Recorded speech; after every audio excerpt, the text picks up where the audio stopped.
Pasensya ka na. Wala tayong patago. Buti na nga lang, laging gabi na umuwi itong si Christy. May oras tayo.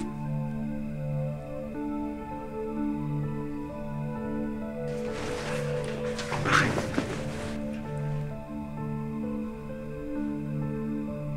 Noli, buntis ako. Ikaw ang ama.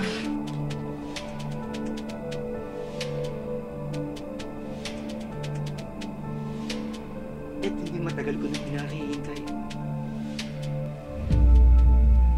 Mga hayop kayo! Mga walang hiya kayo! Mga traidor!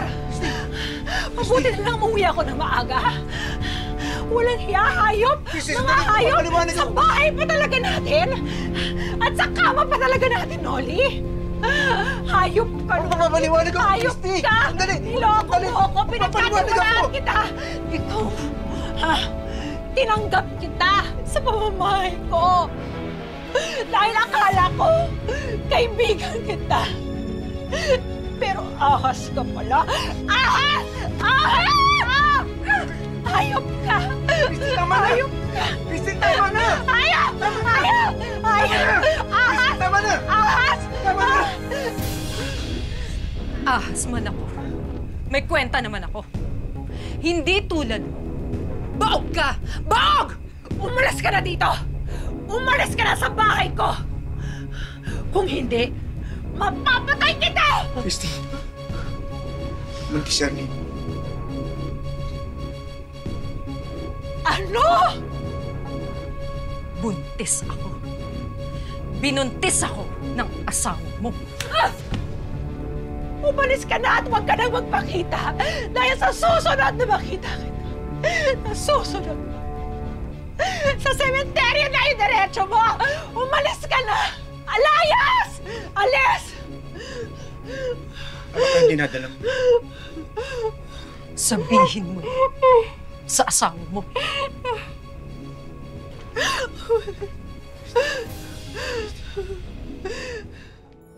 Pumayag ka? Tinanggap mo ulit si Arlene sa bahay niyo? Hindi ka na nadala, Christy. Alam mo, galing ng babaeng yun eh. Sa totoo lang, wala naman akong pakialam na kina Noli at Arlene. Pero, hindi ko kayang pabayaan yung bata. Naisip ko kasi, wala naman talaga siyang kasalanan sa nangyari sa amin ni Noli at Arlene. Tama ka naman. Naipit lang din naman yung bata sa gulo ng buhay niyo. At saka sabi nga nila, blessing din naman ng mga bata. Anak, ayan. Enjoy mo ba magpapaaraw natin? O sige na, mauna na ako. Alis na ako.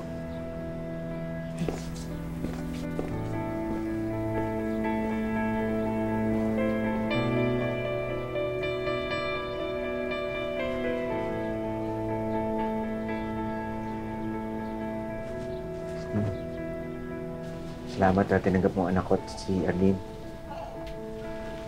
Nakausap ko na nga pala si Arlene. Ang sabi niya sa akin, mga ilang linggo na sila dito. Aalis din siya pag nakahanap siya ng trabaho. Hindi porket pumayag ako, absuelto ka na. Hindi ko pa rin nakakalimutan ang kasalanan mo. Ang kasalanan niyo ni Arlene.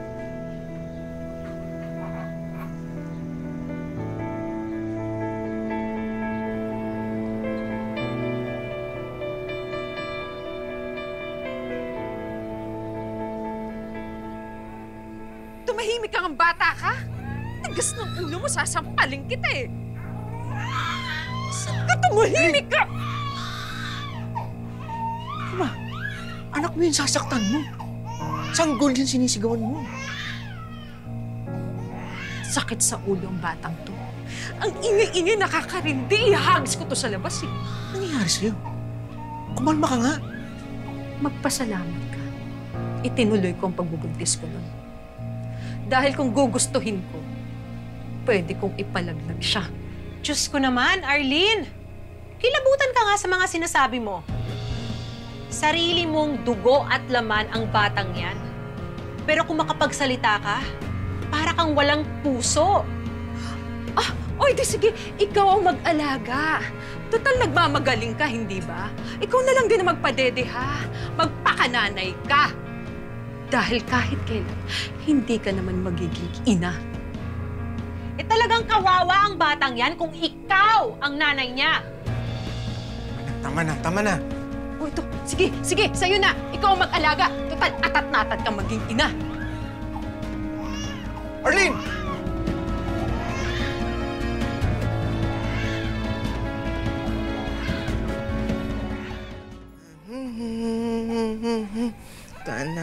Tananak. Oo, ano ba gusto mo, nak? Ito. Ayan. Akin na nga.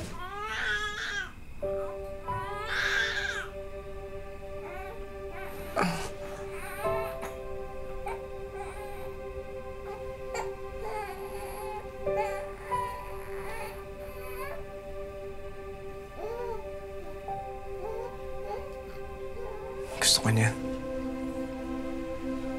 Ikaw lang nagpapatahan sa kanya.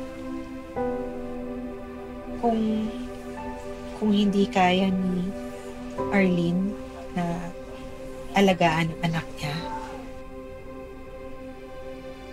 ako mag-aalaga.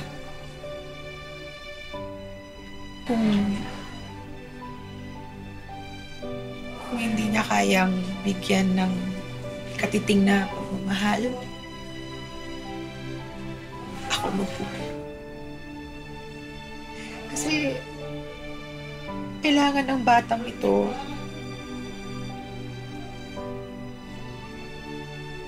ay ang pagmamahal ng isang ina at kaya ko yung ibigay. Magsimula tayo muli. Christy, sana mapatawad mo na ako. Sana yung batang to ang bubuo ng pamilya na matagal na natin pinapangarap. Handa ako na tanggapin ka muli, Loli.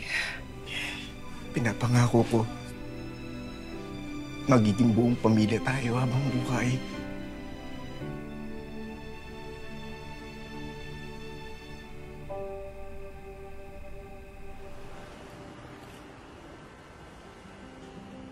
One, two, three! Yay!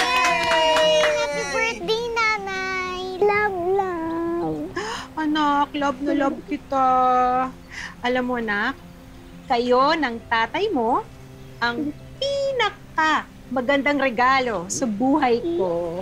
Ang sarap naman. Baka pwedeng pakis naman dyan. May bata. Di ba, anak? Kiss lang mo. Akin yun. Sige, sige. Nanay, salamat po kahit di po kita totoong nanay. Love mo pa rin po ako. Na wala sa dugo yan. Nasa puso. At sabi ng puso ko, mahal na mahal kita. Sakto pala ang dating ko. May handaan. Arlene, ginagawa mo dito? Anong kailangan mo? Bumalik ka pa. Matagal ka na namin kinalimutan. Siya na ba ang anak ko? Siya na ba si Monica?